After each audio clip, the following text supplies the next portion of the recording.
नमस्कार, मैं हूं अवंतिका श्रीवास्तव। आज क्रिमिनल्स में बेनकाब होगी कई साजिशें। कत्ल का ऐसा कॉन्ट्रैक्ट दिखाएंगे जिसमें रची गई थी एक घिनौनी शर्त, लिव इन लव सुहाग का मर्डर। इस वारदात का खुलासा हैरान करने वाला है। इसके साथ होगा रेलवे ट्रैक पर लाश के 2 टुकड़े, बीवी को कॉल और कत्ल। यही नहीं, डबल मर्डर की उस मिस्ट्री की पड़ताल भी करेंगे जिसमें कैद था तंत्र मंत्र, मनी और मर्डर। और होगा गुनाह की चाबी का खुलासा। मौत के सौदागर भी बेनकाब होंगे आज के इस एपिसोड में।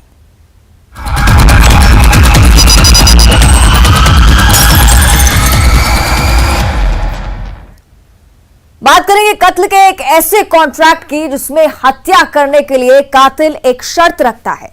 कत्ल एक महिला के पति का होना था।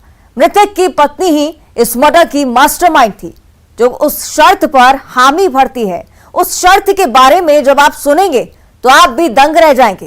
करंट लगाकर हत्या की गई थी, लेकिन साड़ी ने खोल दिया सुहाग के कत्ल का राज।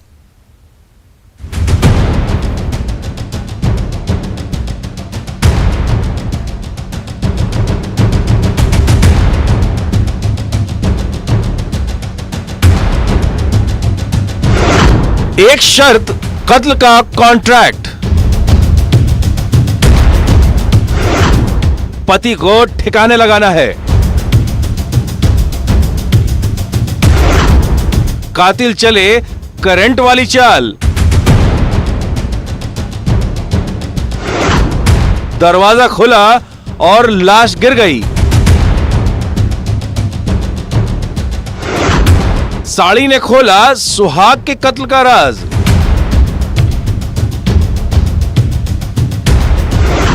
लिव इन लव सुहाग का मर्डर। जुर्म की दुनिया में एक पत्नी ने पति के कत्ल की जो साजिश रची, वो यकीनन अब तक आपने न सुनी होगी न देखी होगी। कहते हैं लाश अपने गुनहगार का पता खुद देती है। इस केस में भी कुछ ऐसा ही हुआ। जिस शख्स की लाश आप देख रहे हैं, दरअसल उसे तालाब में फेंकना था, लेकिन कातिलों का प्लान तब फेल हो गया जब एक महिला रात में दरवाजा खोलती है और उस आहट को सुनकर हत्यारा लाश को ऐसे ही फेंक कर भाग जाता है। लाश थी भिंड के गोरमी थाना इलाके के सिखरौता गांव के रहने वाले टिंकू की, जिसकी हत्या कैसे की गई ये सुनिए, जो थर्राने वाली है। टिंकू को पहले शराब पिलाई गई और फिर चारपाई पर बांधकर तब तक करंट लगाया गया जब तक उसने दम नहीं तोड़ दिया। तो उस रात में उसको बुला के क्योंकि उसका पति दारू पीता था, वो काफ़ी गहरे नशे में था और सो गया था, तो इसको चारपाई से बांध दिया और गले को उसमें चारपाई में बांध दिया और पैर को बांध के उसको करंट लगाया। करंट जब तक लगाते रहे जब तक वो मर नहीं गया पूरी तरह। इस कत्ल की मास्टरमाइंड मृतक टिंकू की पत्नी थी, लेकिन इस राज से सब अनजान थे। जिसने पुलिस वालों को इत्तला दी उसके पति की हत्या किसी ने कर दी है। पुलिस के शक के दायरे में मृतक की पत्नी नहीं थी, लेकिन टिंकू की लाश जिस साड़ी में लिपटी थी उससे पुलिस को शक हुआ। हो ना हो इस कत्ल में मृतक टिंकू की पत्नी का हाथ हो सकता है और पुलिस का शक सही निकला। वहाँ पर मृतक व्यक्ति पड़ा मिला जिसका नाम टिंकू उर्फ कृष्णपाल था, जो मृतक महिला का पति था। उसकी देखने से गले पे एक निशान था जिसके लग रहा था जैसे कि फांसी लगाई गई उसको, और पैरों पे एक करंट के निशान थे। जिसके देखते हुए उसकी छानबीन की गई। बाद में उसकी पत्नी से गहराई से पूछताछ की गई। पत्नी का कहना था कि मैं तो सो गई थी 7 बजे, लेकिन जिस साड़ी से बांध के ले जाया गया था उस पत्नी की थी। कत्ल की वारदात में 3 किरदार हैं। पहला मृतक की बीवी, दूसरा किरदार वो कॉन्ट्रैक्ट किलर जिसे कत्ल के लिए बुलाया गया था, जिसने अपनी पत्नी की हत्या की थी और लाश को ठिकाने लगाया था। साजिश में गांव का सातिर बदमाश था जिसने आज से 13 साल पहले अपनी पत्नी की हत्या भी करके उसका सब ठिकाने लगाया था। तो उन्होंने उसका सहयोग लेके, एक साजिश था उसका सहयोग लिया, और जो प्रेमी था वो उस घटना के कहीं बाहर चला गया था और फोन से पूरी उसको उस घटना को अंजाम दिया। किरदार नंबर 3 जो इस पूरी फिल्म में था ही नहीं, लेकिन वो मोबाइल पर मृतक की पत्नी से हर अपडेट ले रहा था। वो किरदार था मृतक की पत्नी का प्रेमी जो उससे 10 साल छोटा है। उसकी पत्नी से गहराई से पूछताछ की गई। पत्नी का कहना था कि मैं तो सो गई थी 7 बजे, लेकिन जिस साड़ी से बांध के ले जाया गया था उस पत्नी की थी। इस पर से उसका संदेह और गहराता गया। उससे बारीकी से और कड़ाई से पूछताछ की तो उसने एक्सेप्ट किया कि उसने अपने प्रेमी, गांव का एक प्रेमी था, उसके साथ जो उससे उम्र में कम से कम 7-8 साल 10 साल लोगों छोटा है, उससे प्रेम करती थी और उसके साथ शरीर संबंध भी बन गए थे, क्योंकि उनका उस प्रेमी का आना जाना था घर में। तो साथ रहने के लिए उन्होंने एक गहरी साजिश रची, जिसके तहत उन्होंने एक साजिश में गांव का सातिर बदमाश था, जिसने आज से 13 साल पहले अपनी पत्नी की हत्या भी करके उसका सब ठिकाने लगाया था। तो उन्होंने उसका सहयोग लेके, एक साजिश था, उसका सहयोग लिया और जो प्रेमी था वो उस घटना दिनांक कहीं बाहर चला गया था और फोन से पूरी उसको उस घटना को अंजाम दिया। अपने प्रेमी के साथ लिव इन में रहने के लिए पत्नी ने पति के कत्ल की जो साजिश रची, उसमें कॉन्ट्रैक्ट किलर की एक शर्त पर हाँ भी कर दी। वो शर्त थी पति के कत्ल के बाद कॉन्ट्रैक्ट किलर के साथ शारीरिक संबंध बनाना। चापाई में बांध दिया और पैर को बांध के उसका करंट लगाया। करंट जब तक लगाते रहे जब तक वो मर नहीं गया पूरी तरह। उसके बाद वो आपस में बैठे रहे, दोनों ने आपस में संबंध भी बनाए और फिर उसके बाद उसके एक्चुअली प्लान के मुताबिक इसकी बॉडी को कि नदी में डालना था, इसको मतलब छिपाना था। तो उसको बॉडी के जब ले जा रहे थे, उठा नहीं पा रहे थे, तो उसको खचेर के उसके साड़ी से दोनों हाथ बांध के उसको खचेर के ले गए। और जब खचेर ले जा रहे थे उसी समय घर के पीछे से रास्ता है, एक वहाँ महिला थे, उसने अपना दरवाज़ा अचानक खोला तो दरवाजे की आहट सुन के उसको बॉडी को छोड़ के वहीं से भाग गए। इस तरह इनकी जो प्लानिंग थी, प्लानिंग आधी हो पाई, पूरी नहीं हो पाई। अगर इसको सबको ठिकाने लगाना था। इस तरह तीनों आरोपी को गिरफ्तार कर लिया गया है। इस वारदात में कत्ल की मास्टरमाइंड यानी मकतूल की पत्नी की साड़ी ने साजिश को बेनकाब कर दिया। भिंड से अनिल शर्मा के साथ bureau report, news 18 Madhya Pradesh Chhattisgarh. Railway track पर एक शख्स की लाश मिलती है। यह हादसा या सुसाइड का मामला नहीं है, बल्कि यह प्लान्ड मर्डर था, जिसे एक्सीडेंट की शक्ल दी गई थी। 2 सुराग इसमें कैद थे। इस कत्ल का राज आप भी देखिए, ये सनसनी खुलासा, बीवी को कॉल और कत्ल।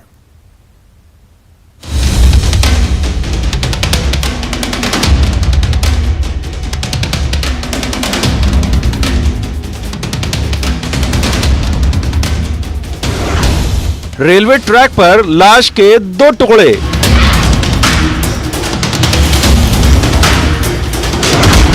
खून के धब्बों में कैद कत्ल का राज।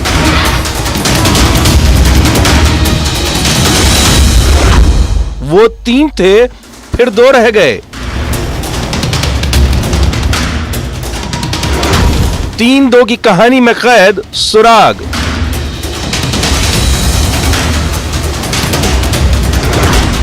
बीवी को कॉल और कत्ल। 16 नवंबर को रेलवे ट्रैक पर एक लाश मिलती है। पहली ही नजर में ट्रेन एक्सीडेंट का यह मामला किसी को भी लगेगा। 2 टुकड़ों में यह लाश मिली थी, लेकिन पुलिस की तहकीकात कुछ अलग ही कहानी सुना रही थी। वो कहानी थी ये एक्सीडेंट नहीं, ना ही सुसाइड का केस है, बल्कि ये हत्या का मामला है, जिस मर्डर को एक्सीडेंट की शक्ल दी गई थी। सुनील नाम के शख्स की हत्या की गई थी। शाजापुर के सुनेरा थाना इलाके के मजनिया रेलवे क्रॉसिंग गेट के सामने रेलवे ट्रैक पर लाश मिली थी। एक व्यक्ति वहां पर ट्रेन से कटा हुआ मिला और उसका पंचनामा किया गया और उसकी डेड बॉडी का पीएम कराया गया।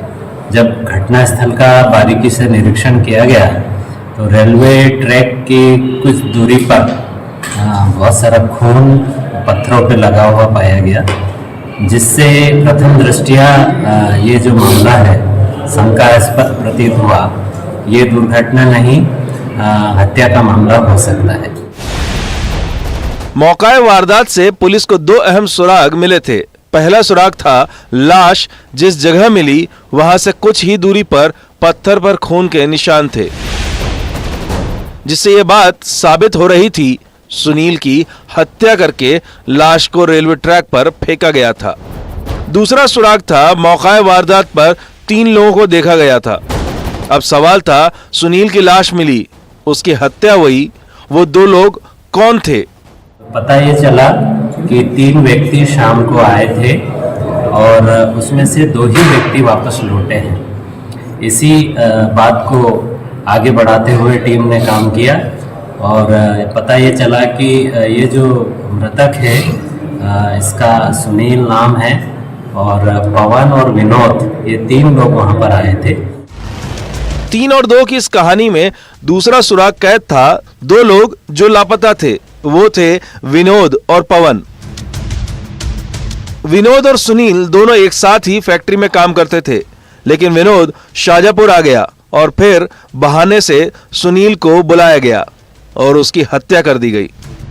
बाद में जब पवन और विनोद को हिरासत में लिया गया, उनसे पूछताछ की गई तो उन्होंने बताया कि ये विनोद जो है पहले कभी देवास टेक्नो कंपनी में काम करता था और वहाँ पर ही सुनील भी काम करता था। इन दोनों की दोस्ती थी, लेकिन कुछ माह पूर्व इसके विनोद के पिता की मृत्यु हो गई। इस कारण ये वहाँ से छोड़ के अपने यहाँ शाजापुर आ गया था। कत्ल की वजह थी बीवी को कॉल। विनोद को शक था सुनील उसकी पत्नी को कॉल करता। सुनिए कत्ल की कहानी पुलिस की जुबानी।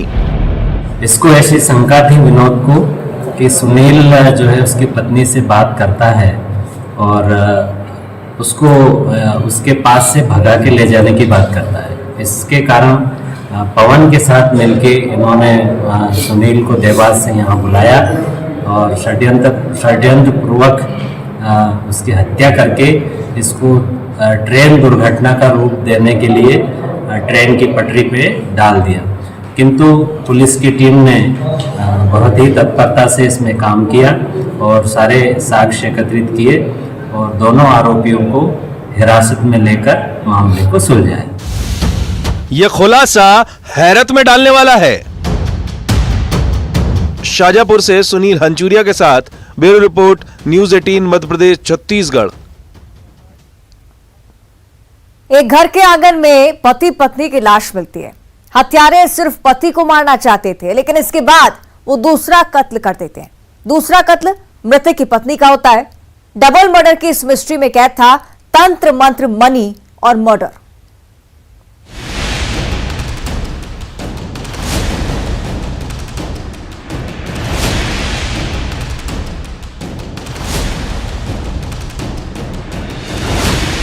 डबल मर्डर की मिस्ट्री।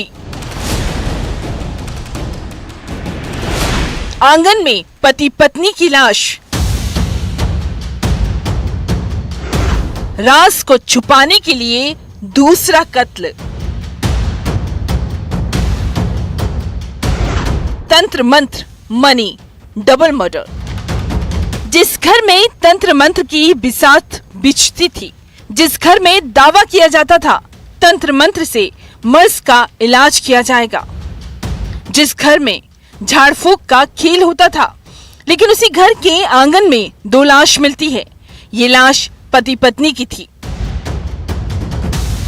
पन्ना की शाहनगर थाना पुलिस डबल मर्डर की इस मिस्ट्री की तफ्तीश कर रही थी और पुलिस को खबर मिली हत्यारे पेड़ के नीचे बैठे हैं और फिर पुलिस के हत्थे चढ़े डबल मर्डर के गुनहगार। शाहनगर के बीजाखेड़ा गांव में एक वृद्ध दंपति, जिसमें से दरवेश शाह जो 70 वर्ष के थे और उनकी पत्नी रहन भाई शाह जो करीब 68 वर्ष की थी, उनको किसी अज्ञात व्यक्ति के द्वारा मार दिया गया। पुलिस को ये सूचना मिली। निरीक्षण करने के पश्चात उस मामले में जब तहकीकात करी तो हमने पाया कि 4 व्यक्ति उस घटना में इन्वॉल्व थे। उसमें से 2 व्यक्ति बीजाखेड़ा के थे और 2 व्यक्ति उसी के पास वाले गाँव के थे। वारदात वाले दिन कत्ल बुजुर्ग धर्मेश शाह का हुआ था, लेकिन पति के कत्ल की चश्मदीद बनी पत्नी। मृतक की पत्नी आरोपियों का राज ना खोल दे, राज खुलने के डर से मृतक धर्मेश की पत्नी की भी हत्या कर दी गई और उसके बाद हत्या में इस्तेमाल डंडा और खून से सने कपड़ों को आरोपियों ने छुपा दिया। ये व्यक्ति मृतक दंपति के घर पे कुछ मछली लेके गए थे और वहाँ पकाने गए थे। चूँकि मृतक दरवेश शाह तांत्रिक क्रिया करता था। 14 नवंबर को ये वारदात हुई और 4 दिन बाद यानी 18 नवंबर को मुखबिर से हत्यारे की लोकेशन का सुराग लगा। क्या इस कत्ल का कनेक्शन झाड़ फूक से था? तो कत्ल के पीछे वजह थी झाड़ फूक में पैसों के लेन देन का विवाद। आरोपी उस रोज मछली पार्टी करने के लिए बुजुर्ग दंपत्ति के घर पहुंचे थे, तभी ये विवाद हुआ। आरोपी गणों में से किसी एक आरोपी के परिजन भी वहाँ पे तांत्रिक क्रिया करवाते थे, तो उनका मछली के साथ साथ उस तंत्र क्रिया के संबंध में इलाज के लिए लिए गए पैसे के संबंध में भी विवाद हो गया और उन्होंने वहीं पे पड़े हुए डंडे से मृतक दरवेश शाह के ऊपर हमला कर दिया। बाद में उसकी पत्नी आई और साक्ष्य मिटाने के लिए उन्होंने उसकी पत्नी के ऊपर भी जान से मारने की नीयत से हमला कर दिया। झाड़ फूक, मनी और मर्डर की इस वारदात से अब तक इलाके में दहशत है। पन्ना से संजय तिवारी के साथ bureau report, news 18 Madhya Pradesh Chhattisgarh. और अब हत्या की वो वारदात जिसमें भतीजा अपने चाचा से एक सवाल करता है। सवाल था कि वो कहाँ है और उसके बाद चाचा की लाश मिलती है। हत्यारा भतीजा लाश की तलाशी लेता है और फिर भतीजे को जिसकी तलाश थी वो पूरी हो जाती है। आखिर कत्ल क्यों हुआ और कैसे पकड़ा गया कातिल भतीजा, रिपोर्ट में देखिए।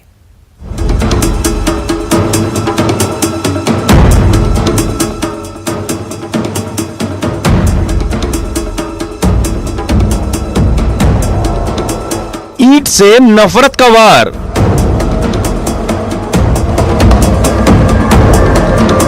लाश की तलाशी।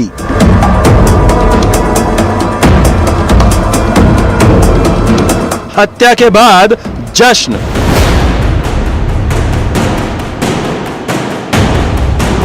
तालाब में छुपाया सुराग। 3000 के लिए रिश्तों का कत्ल। 21 साल का एक युवक बार बार एक ही बात पूछता है और उसे जब यकीन हो जाता है कि उसे अब वो सामान नहीं मिलेगा तो वो गुस्से में आकर ईंट से वार करके इस शख्स की हत्या कर देता है और हत्या करने के बाद वो लाश की तलाशी लेता है और फिर उसे जेब में वो सामान मिल जाता है तो वो हत्या का राज छुपा देता है।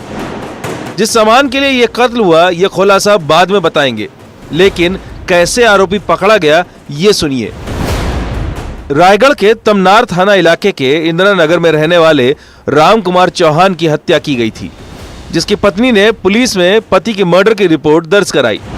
प्रथम दृष्टया ही शव को देखते ही उसमें हत्यात्मक होने का मामले का अंदेशा हमको हुआ, जिसमें हमने तुरंत उसमें तस्दीकी की और 2 टीमें बनाई। तस्दीकी में प्रथम दृष्टया हमें पता चला कि मृतक का भतीजा, मृतक राम कुमार चौहान जिसकी शिनाख्त की हुई, उसका भतीजा पीताम्बर चौहान वो कुछ समय से उस जगह पर रहता था और इसका मूल गांव कुड़ेकेल है, पर इंदिरा नगर में ये उसका पुराना मकान था जहां पर उसने अपने भतीजे को दे रखा था मृतक ने। हत्यारे की तलाश में पुलिस ने लैलूंगा के एक गांव में दबिश दी और हत्यारा पुलिस के हत्थे चढ़ गया, जिसने हत्या के बाद मृतक राम कुमार चौहान का खून लगा जैकेट और खुद के कपड़े तालाब में फेंक दिए, रस्सी भी, जिससे हत्या के सुराग पुलिस के हाथ नहीं लगे। हत्यारे की निशानदेही पर पुलिस ने तालाब से कपड़े बरामद किए, लेकिन अभी कत्ल की असली कहानी का बाहर आना बाकी था। पहला खुलासा, राम कुमार चौहान की हत्या उसके भतीजे 21 साल के पीताम्बर ने की थी, जो लैलूंगा से आकर इंदिरा नगर में रह रहा था किराए के मकान में। आरोपी पीताम्बर चौहान 21 वर्षीय मेढ़नमार गांव लैलूंगा का निवासी है। वह लैलूंगा क्षेत्र की एक अन्य बालिका के साथ में यहाँ पर आकर निवास कर रहा था। आखिर चाचा भतीजे के बीच ऐसा क्या हुआ था कि भतीजे ने चाचा की हत्या कर दी? तो महज 3000 रुपए के लिए कत्ल की यह वारदात हुई थी। भतीजे पीताम्बर के पास 3000 रुपए रखे थे। चाचा राम कुमार ने उन रुपयों को चुरा लिया और फिर इस चोरी का जब भतीजे को पता चला या कहें चाचा पर शक हुआ तो चाचा ने उसे गुमराह किया और फिर चाचा के कत्ल के बाद चाचा के पास ही पैंट की जेब में 2500 रुपए मिले। ये शराब का सेवन कर रहा था अपने चाचा के साथ में। उस दौरान इसके चाचा ने 3,000 रुपये इसने छुपा के रखे थे, वो मौका पाके कुछ अपनी जेब वेब में रख लिया था चोरी करने के नियत से। उस बात को लेकर ही इनके बीच में गहमा गहमी हो गई और एक तत्कालिक उसमें वहाँ पर पास में पड़े ईंटें पत्थर वगैरह से इसने अपने चाचा के ऊपर हमला कर दिया। इस मामले में एक और बात सामने आई है कि नाबालिग लड़की भतीजे पीताम्बर के साथ रह रही थी। साथ में जो विधि से संघर्षरत एक बालिका जो साथ में थी वह इसके साथ में थी, जो ललुंगा निवासी है। और इन दोनों ने घटना को अंजाम देने के बाद जो साक्ष्य मिटाने की दृष्टि से पास में इंदिरा नगर के तालाब में मृतक के पहने हुए जैकेट एवं इनके खुद के कपड़े और जो अन्य चीज़ें थी, रस्सी वगैरह, ये सारी चीज़ों को उन्होंने छुपाने के लिए फेंक दिया था। बाद में जिसको हमने इनके गवाहों के समक्ष में, गांव वालों के सामने में हमने ये सारी चीज़ें बरामद भी कर ली हैं। अभी वर्तमान में गिरफ्तारी करने के उपरांत जो बालिका आरोपी है पीताम्बर चौहान, मिढ़र मार्ग निवासी, उसको न्यायिक अभिरक्षा में भेज दिया गया है। और जो विधि से संघर्षरत बालिका है उसके साथ भी जो वैधानिक प्रक्रिया है उसका पालन अभी किया जा रहा है। चंद रुपयों के लिए रिश्तों के कत्ल की यह कहानी रोंगटे खड़े करने वाली है। रायगढ़ से हरपाल सिंह खूंटे के साथ bureau report, news 18 Madhya Pradesh Chhattisgarh. और इसी के साथ आज क्रिमिनल्स में बस इतना ही। देखते रहिए न्यूज़ 18।